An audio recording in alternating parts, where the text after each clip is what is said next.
Dear friends, English मित्र मराठी या YouTube चॅनलवर तुमचे स्वागत आहे. Today we are going to learn translation tricks. Translate English into Marathi. तर मित्रांनो, आपण या व्हिडिओमध्ये पाहणार आहोत इंग्रजी वाक्य जे दिलं असेल तर त्याचं मराठीत भाषांतर कसं केलं जातं ते आज मी तुम्हाला अतिशय सिंपल ट्रिक सांगणार आहे. ती कशी ते बघूया. We are going to play the नंबर्सद्वारे तुम्हाला मी सहजरित्या कशा पद्धतीनं इंग्लिश वाक्य मराठीत केलं जातं ते तुम्हाला सांगणार आहे. बघा, for example, I can sing. आता हे वाक्य 3 शब्दांचे आहे. 1 2 3. तर या वाक्याला, या इंग्लिश वाक्याला आपल्याला मराठीत करायचे आहे. Very simple. काय करायचं मित्रांनो, आधी नंबर द्यायचा त्यांना. कसा, तर सुरुवातीचा जो सब्जेक्ट करता आहे त्याला 1 नंबर आपण दिला, कारण मराठी वाक्यात आणि इंग्रजी वाक्यात करता सुरुवातीला असतो, ते लक्षात ठेवायचं. मग 1 नंबर त्याला दिल्यानंतर शेवटून नंबर देता यायचे. म्हणजे 1 झाल्यानंतर शेवटच्या शब्दाला 2 द्यायचा, त्याच्या अगोदर येणारा शेवटून येणारा त्या शब्दाला 3 द्यायचा, 2 3 असं देत यायचे. आता हे जे वाक्य आहे हे 3 शब्दांचे आहे. मग 3 शब्दांचे वाक्य, 4 शब्दांचे वाक्य, 5 शब्दांचे वाक्य कसे सोडवायचे ते आपण बघणार आहोत.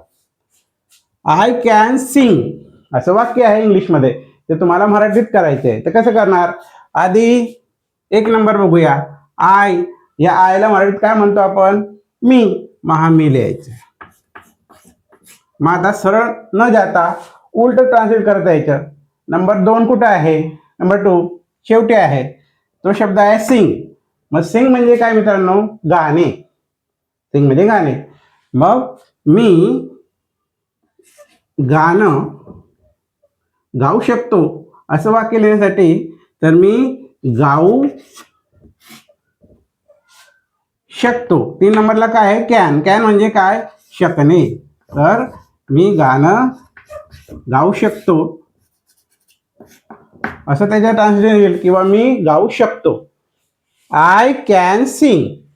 आय साठी लिहिला मी, शेवटून आले सिंगला म्हणतो आपण गाणे, म्हणजे त्याचं झालं गाऊ. आणि कॅन म्हणजे काय, शकणे, म्हणजे शकतो. मुलगा असेल तर शकतो, मुलगी असेल तर शकते असं म्हणते.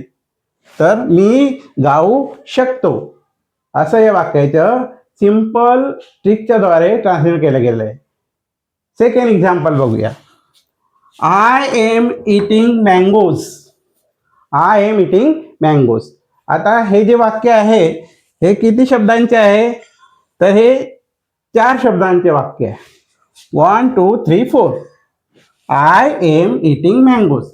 या इंग्लिशचं मराठीत कसं करता येईल, नंबरचा खेळ त्याच पद्धतीने करायचं. कसं, आयला 1 नंबर दिला, नंतर शेवटून, वाक्याच्या शेवटून येणाऱ्या शब्दांना 2nd 3rd 4th नंबर देता यायचे. आता याला आपण दिला 2, त्याच्या अगोदर येणाऱ्याला 3, त्याच्या अगोदर येणाऱ्याला 4 असं नंबर द्यायचे. आणि या नंबरद्वारे ट्रान्सलेट करायचे. कसं, आयला म्हणतो आम्ही मी, लिहिलं. मग शेवटून यायचं नंबर 2. मँगोजला काय म्हणतो आपण, आंबे. 3 नंबरचं बघायचं, इटिंग. इटिंग म्हणजे काय, खाणे. मग मी आंबे खात. हा जो क्रियापदाच्या मराठीमध्ये त असं शब्द उच्चार शेवटी येतो, तो कंटिन्युअस टेन्स असतो, हे लक्षात ठेवायचं. मग इटिंगचं झालं खात, आणि एमला म्हणतो आहे. मी आंबे खात आहे. 1 नंबर आहे मी, 2nd मँगोज आंबे, 3rd इटिंग खात, आणि एमला म्हणतात 4 नंबर आहे. असं मी आंबे खात आहे, आय एम इटिंग मँगोज असं त्याचं.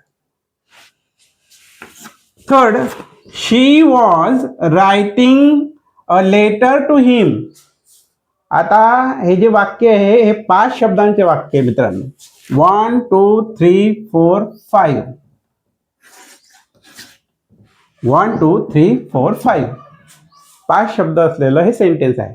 याचे ट्रान्सलेशन बघूया आपण. तसंच नंबर आधी देऊन द्यायचा.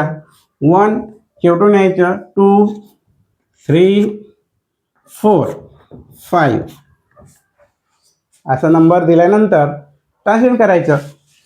शीला काय म्हणतो आपण? शी म्हणजे ती. आता टू हिम म्हणजे त्याला असं त्याचा अर्थ होतो. मग 2 नंबरचं घ्यायचं, ती त्याला. 3 नंबरला काय आहे? A letter. अ लेटर म्हणजे काय? पत्र. मग ती त्याला पत्र. 4 नंबरला रायटिंग. रायटिंग म्हणजे काय? लिहिणे, लिहिते असं त्याचा अर्थ. ती त्याला पत्र लिहित. लिहित आला तर कंटिन्युअस टेन्स लिहित. वॉज आहे 5 नंबरला. मग हा वॉज म्हणजे काय? होती.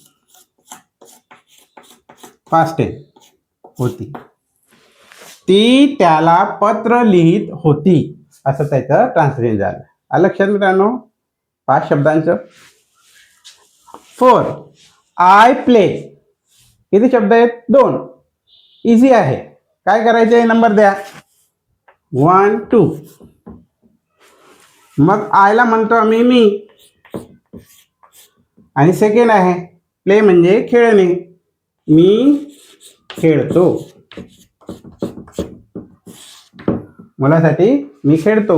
मुलगी असेल तर मी खेळते. अशा पद्धतीनं तुम्ही ट्रान्सलेशन ट्रिक्स अतिशय सिंपलपणे इंग्लिश इंटू मराठी, इंग्रजी मराठी वाक्य तुम्ही सर्च करू शकता. लक्षात मित्रांनो. तर हा व्हिडिओ कसा वाटला तुम्हाला? जर चांगला वाटला असेल तर तुम्ही आधी नक्कीच त्या चॅनलला सबस्क्राईब करा आणि या व्हिडिओला लाईक आणि शेअर करा. थँक्यू.